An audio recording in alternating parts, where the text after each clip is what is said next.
লাখে পেয়েছি আমরা একটা নায়িকা। এমন একটা নায়িকার ভক্ত হয়েছি, মানে প্রাউড ফিল করতে হয় এমন একজন নায়িকা নিয়ে। যে নায়িকাকে শুধু আমরা না, হাজার, হাজার, লক্ষ, লক্ষ, কোটি, কোটি মানুষ প্রাণ থেকে ভালোবাসে, মন থেকে ভালোবাসে। তো এমন নায়িকার ভক্ত হয়ে খুবই প্রাউড ফিল করতেছি। গতদিন আমাদের অপু বিশ্বাসের জন্মদিন গিয়েছিল।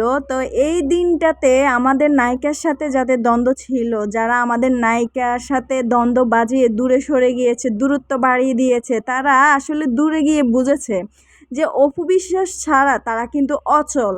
অপু বিশ্বাস ছাড়া যে তাদের কোনো দাম নাই, তাদের কোনো টিকিট নাই, সেটা কিন্তু তারা অলরেডি বুঝে গিয়েছে। তো আপনারা গত দিনে অপু বিশ্বাসের জন্মদিনে দেখলেন গৌতম সাহা, ঠিক আছে? এই গৌতম সাহা এবং বারিশা হক মানে অপু বিশ্বাসের সাথে গা ঘেঁষে ঘেঁষে ইচ্ছাকৃতভাবে এসে তাকে বার্থডে উইশ করেছে। এবং গৌতম সাহা কিন্তু সরাসরি অপু বিশ্বাসের পার্লারে চলে গেছে অপু বিশ্বাসকে সারপ্রাইজ দেওয়ার জন্য। দেখেন, অপু বিশ্বাস কিন্তু ডেকে আনে নাই ওনাকে, বা অপু বিশ্বাস কোনো ওনাদের সাথে আপোষেও যায় নাই। ওনারা কিন্তু ইচ্ছাকৃতভাবে অপু বিশ্বাসের সাথে আবার এসে মিশে গেছে। তা আমাদের নায়িকা হচ্ছে এমন একজন মানুষ, উনি আসলে মানে কারো মনে কষ্ট দিতে চায়ও না, বা কেউ যদি ওনার কাছে ইচ্ছাকৃতভাবে আসে, উনি খুবই মানে সরল মনে সবাইকে আবার কাছে টেনে নেয়। মানে উদার মনের মানুষ হলে যা হয় আর কি। ওনার সাথে কি হয়েছে, কি করছে, উনি কিন্তু এগুলা মনে রাখতে চায়ও না, রাখেও না। তো এমন উদার মনের মানুষকে প্রতিটা মানুষই কিন্তু ভালোবাসতে চায়, প্রতিটা মানুষই কিন্তু তাদের সাথে রাখতে চায়। তো অপু বিশ্বাস আসলে এমন একটা ব্র্যান্ড, মানে যার নাম শুনলেন না, যার নাম নিয়ে ভিডিও করলে লক্ষ লক্ষ ভিউজ, ঠিক আছে? তো এরকম একটা ব্র্যান্ড নিয়ে সবাই কাজ করতে চায়, এরকম একটা ব্র্যান্ড নিয়ে সবাই চলতে চায়।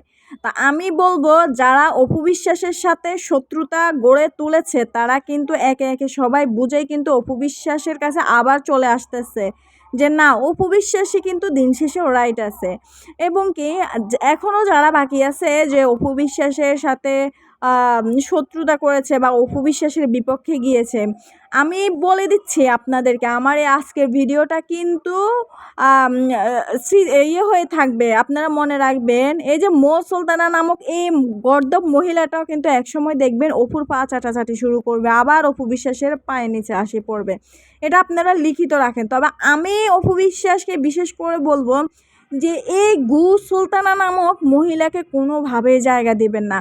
আর আসলে যারা আপনাকে ভুল বুঝে আপনার কাছ থেকে চলে গেছে, আপনার বিপক্ষে গেছে, আমার মতো উচিত তাদেরকে এত তাড়াতাড়ি আপনি মানে অ্যাকসেপ্ট না করাটাই উচিত ছিল। এদেরকে আরও ভালোভাবে শিক্ষা দেওয়া উচিত ছিল, দূরে থেকে আরও বোঝানো উচিত ছিল।